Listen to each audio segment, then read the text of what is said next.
Hi friends, இது என்ன vlog அப்படின்னா, நாங்கள் வந்து நேற்று கோவில் போயிருந்தோம் இல்லையா, அதோட பார்ட் 2 வீடியோ.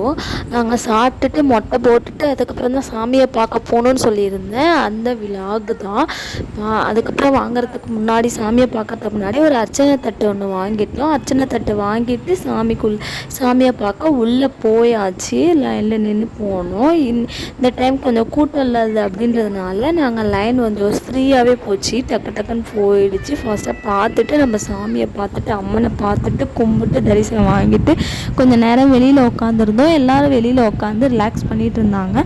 சாமிகிட்ட வேண்டிட்டு அவங்கவுங்க உட்காந்து ஃபோட்டோஸு செல்ஃபீஸ் அது மாதிரி எடுத்துகிட்டு இருந்தாங்க. சாமியை மனசு கொஞ்சம் ரிலாக்ஸ் ஆகுன்ட்டோன்னு எல்லாம் உட்காந்து அழகாக ஃபேமிலியோடு பேசிட்டு என்ஜாய் பண்ணிகிட்டு இருந்தாங்க.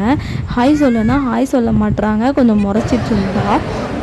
அதுக்கப்புறம் சாப்பிட்டுட்டு பார்த்துட்டு நாங்கள் வெளியில் வந்துட்டோம். பட்டையெல்லாம் போட்டுட்டு வெளியில் வந்தாச்சு. போகிற வழியில் போகிற வழியில் நம்ம அன்னதானத்தில் சாப்பிட்டு போகலாம் அப்படின்னு சொல்லிட்டு பார்த்தாங்க. சரியான கூட்டங்க. எல்லாம் அவ்வளோ லைன் இருந்துச்சுங்க. நம்ம இந்த குட்டீஸ் வச்சுட்டு நம்ம சாப்பிட முடியாது இல்லையா, அதனால் கொஞ்சம் சரி ஓகே நம்ம கடையில் போய் சாப்பிட்லாம் அப்படின்னு சொல்லிட்டு நாங்கள் வெளியில் வந்துட்டோங்க. 2 hours ஆகுங்க நம்ம சாப்பிடணும் அப்படின்னா. அதனால் வெளியில் வந்தாச்சுங்க. வந்துட்டு நாங்கள் வெளியில் போகிற வழியிலலாம் பார்த்தாங்க ஒரே பொம்மைங்க. எனக்கு இது வேணும் அது வேணும் அப்படி இப்படின்னு அதை தாங்க கேட்டுட்டு இருந்தாங்க. அம்மா எனக்கு இந்த பொம்மை வாங்கி கொடு, அம்மா எனக்கு இந்த, அதுவும் 4 பேர் இருக்குங்களா எங்கள் வீட்டில். இன்னும் 2 குட்டீஸ் இருக்கானுங்க, அவனுங்க எனக்கு அது வேணும் இது வேணும்னு ஒரே சேட்டாங்க. இங்கேயே இருந்துக்கோங்கடா அப்படின்னு சொன்னாலும் ஓகேக்கா நான் இங்கேயே இருந்துக்கிறேன் அப்படின்னு சொல்கிறாங்கங்க. எவ்வளோ பொம்மைங்க.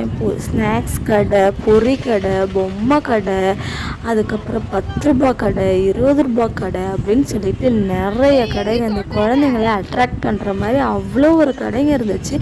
பார்க்கவே ரொம்ப சூப்பராக இருந்துச்சு. நமக்கே பார்க்க கலர்ஃபுல்லாக கண்ணை பறிக்கிற மாதிரி இருந்துச்சு. இந்த குட்டீஸ்க்கெலாம் சொல்லவா வேணும். எப்படியோ கொஞ்சம் கன்வின்ஸ் பண்ணி கொஞ்சம் வீட்டுக்கு கூட்டிகிட்டு வந்தாச்சுங்க. ஒரே ஒரு டாய் வாங்கி கொடுத்தோம். அது என்ன டாய்ஸ் வாங்கினது இன்னொரு விலாகில் வரும் பாருங்கள். அப்புறம் எங்கள் குட்டீஸ் எல்லாம் நிற்க வச்சு ஒரு அழகாக ஒரு ஃபோட்டோ ஷூட் நடத்தியாச்சுங்க. இது எல்லாம் ஒரு அழகாக ஒரு கிளிக்காக எடுத்தாச்சு. எல்லாத்தையும் நிற்க வச்சு இந்த ஃபோட்டோவுக்கு போஸ் கொடுக்கங்காட்டியும் அதுக்கு ஒரு இது பாருங்கள், நம்ம சமயபுரம் அது செம்மையாக இருக்குல்ல. அதனால் அந்த லொக்கேஷனில் நின்று ஒரு ஃபோட்டோ எடுத்தோங்க. பாய், தேங்க்யூ ஃபார் வாட்சிங். Please subscribe my channel.